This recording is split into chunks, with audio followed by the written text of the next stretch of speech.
Good morning, dear students of class 12 science. Welcome to biology class. So before beginning the class, I would like to give you important information. I have sent you the further reduced syllabus of biology through WhatsApp. Hope all of you have gone through it. 5 chapters has been removed from the syllabus. Clear? So kindly go through that further reduced syllabus which I have sent it to you through the WhatsApp. Clear? So now we will continue with our lessons. So we are dealing with the chapter Microbes in Human Welfare. Okay. In the last class we have learned about the definition of microbes. Okay.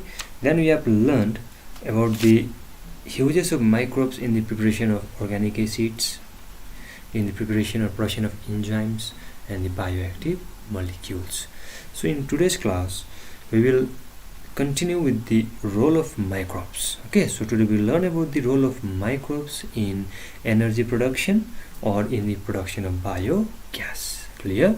So the topic for the day is microbes in energy generation or production of biogas.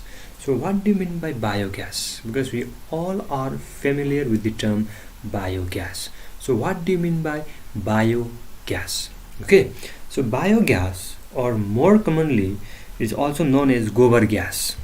Okay, biogas or gobar gas is a methane rich combustible gas produced by the anaerobic breakdown or digestion of biomass with the help of the methanogenic bacteria. Okay, so biogas mainly a combination of methane. It contains a huge amount of methane gas which is highly combustible. Combustible means those which can easily catch fire. Okay, those which can burn. So biogas or gobar gas is highly rich in methane and it is produced by the anaerobic means without the use of oxygen. There are certain microbes which will lead to the breakdown of those biomass or simply the cow dung, alright, in the absence of oxygen, leading to the formation of methane gas or the biogas. Clear? And this particular production of biogas is simply due to the help of the microbe which is called the methanogenic bacteria. Methanogenic bacteria means those that are able to produce methane gas. Okay, so biogas simply consists of methane 50 to 70%, carbon dioxide 25 to 35%, nitrogen 2 to 7%, and traces of hydrogen and hydrogen sulfide. Clear?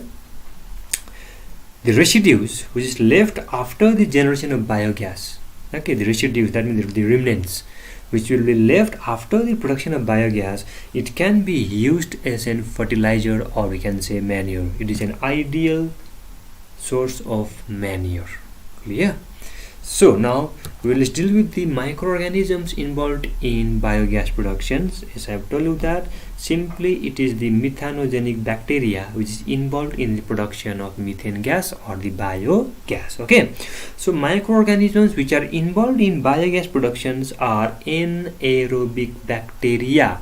Anaerobic bacteria means which are able to survive in the absence of oxygen, which can lead to the production of oxygen or the breakdown of biomass in the absence of oxygen also. So they are called anaerobic bacteria. And the most important bacteria are methanogenic archaebacteria. Common example is methanobacterium. So kindly remember the name of the bacterium which is involved in the production of biogas, which is methanobacterium. Okay. These bacteria are commonly found in the anaerobic sludge formed during the sewage treatment. These bacteria are also present in the rumen of cattle where they cause the breakdown of cellulosic material. Okay, they are present in the rumen of cattle where they used to induce the breakdown of cellulosic material, playing an important role in the nutrition of cattle by digesting cellulosic materials. Clear? The occurrence of this methanobacterium. Now let's go into the production of biogas. So biogas is simply produced in the biogas plants, mainly in the rural areas. We used to find the biogas plants where the biogas are produced. Okay, So mainly a biogas consists of a concrete tank. Clear? So biogas is mainly composed or mainly consists of a concrete tank. So you have seen a tank where there will be production of the biogas, which is called the concrete tank. It will be usually around 10 to 15 feet deep. Okay, so the one which you are seeing over here, the structure, this one is the concrete tank. Okay, 10 to 15 feet deep is also called the digester. So first compositions of biogas plant is mainly the concrete tank, which is also called the digester. Okay, number 2, it has a charge pit for the passage of slurry into the digester. Clear? So second thing what you can see is that it has a charge pit for the passage of slurry into the digester. Next thing, it has a floating gas holder which is made up of metal with an outlet which is connected to a pipe to supply the biogas to a nearby house. Clear? And the raw material which are used in the preparation of biogas in biogas plants are simply the cattle dung that we know. Okay, it can be the cow dung, the night soil, farm refuse and other organic waste.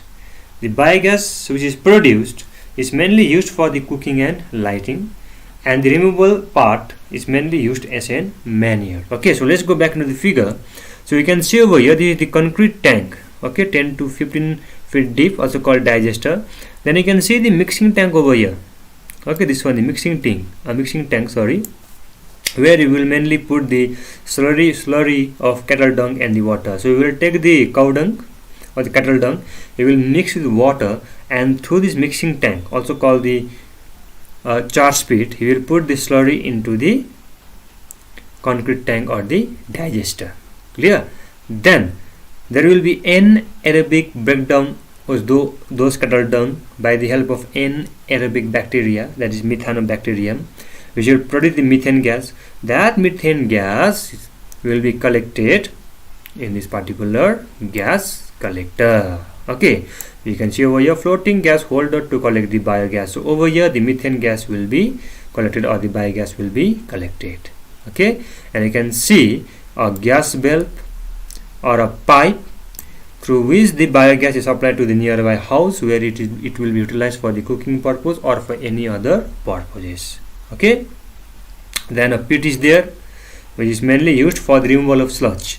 So the removable sludge will be collected in this particular pit, and that remaining pit or sludge will be used for the process of agricultural, alright, in the agricultural field as an organic manure.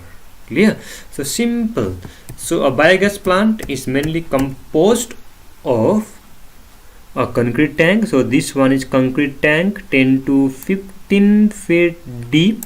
Okay, then there is a floating gas holder to collect the biogas. You will find a pit from where the slurry like cow dung or cattle dung and water will be put, and it will enter into the concrete tank. Then you'll find another pit from where the remaining slurry will be taken out, which can be used as a manure. Okay, then this floating gas manure is simply there to collect the biogas, which will be produced by the anaerobic breakdown of the organic material by the help of methanobacterium. So this is the simple diagram of a biogas plant. Okay, now how is biogas generated?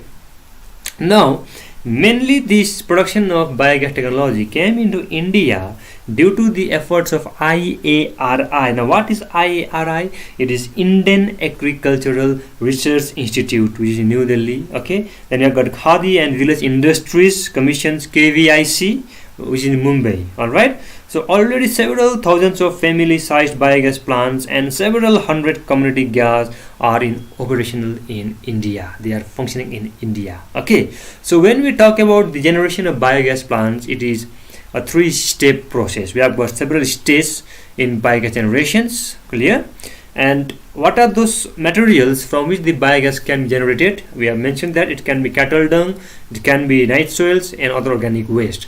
So as we have said that biogas generation is a 3-stage process. So in the first stage, okay, in the first stage there will be facultative breakdown or decomposition of those organic compound by the help of anaerobic decomposer. Listen very carefully. In the first stage, those complex organic compounds will be decomposed by the help of anaerobic decomposer microbes. Clear? So that those organic compounds will be decomposed and will be changed into simple soluble compounds called the monomers. Clear? And for the conversion of this complex organic compound into the monomer, the anaerobic decomposer microbes will secrete cellulase to digest the cellulose, protease to digest the protein, and lipase to digest the lipids. Clear? So in the first stage there will be facultative anaerobic decomposer microbes which will bring the enzymatic breakdown or the decomposition of organic compound into the simple soluble compounds, which is called the monomers. And during this breakdown, the anaerobic decomposer microbes will secrete cellulase to digest the cellulose, the essential component of the cell wall in plants, then protease, which will digest the protein, and lipase, which will digest the lipids. Clear? So in the first stage there will be generation of monomer.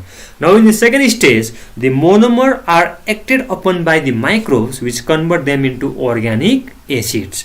So in the second stage the monomer will change into organic acids. Then in the third stage the organic acids are acted upon by methanogenic bacteria, those bacteria that will produce the methane gas. Okay, so in the third stage the organic acids are acted upon by the methanogenic bacteria to produce the biogas. Clear? So these are the 3 stages in the production of biogas. Clear?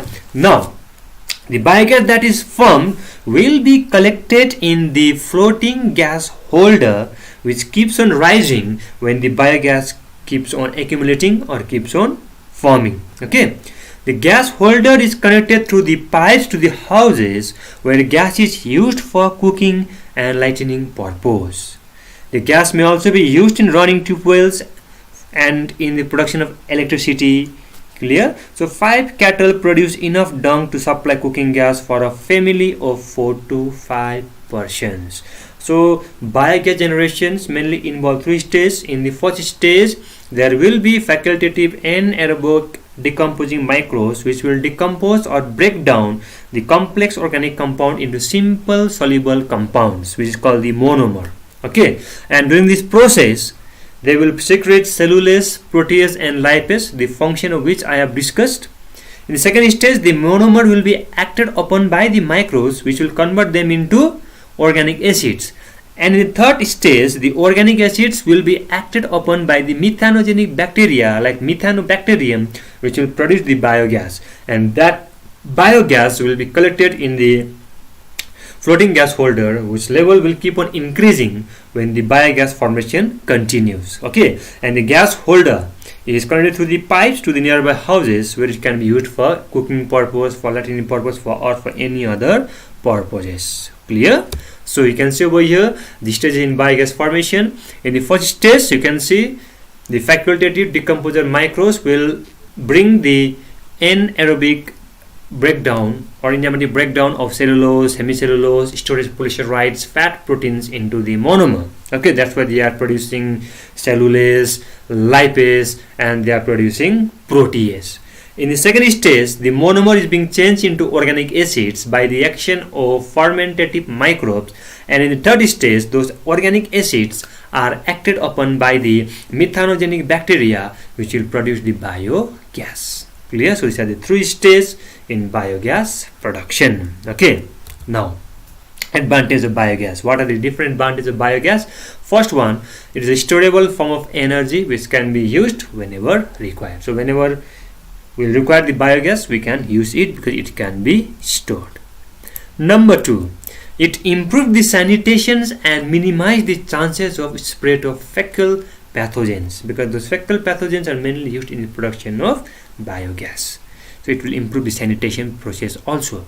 Number 3, it is an eco-friendly and pollution-free source of energy. Number 4, it is used as a fuel for the cooking purpose, for lighting, for power, and for running tube wells. Last one, the spent slurry. Okay, the slurry which will be there after the formation of biogas in the biogas plants can be used in the form of manure. Okay, so those can be used in the form of manure because they have been formed directly from the organic waste and is used as organic fertilizer. Clear? So here we have finished the role of microbes in energy generations or in the production of biogas. In the next class we will talk about microbes as biocontrol agents and microbes as biofertilizer. Then we'll finish this chapter. Okay, so one more time I'm saying you that kindly go through that further reduced syllabus of biology which I have sent it through WhatsApp. Okay, so go through it.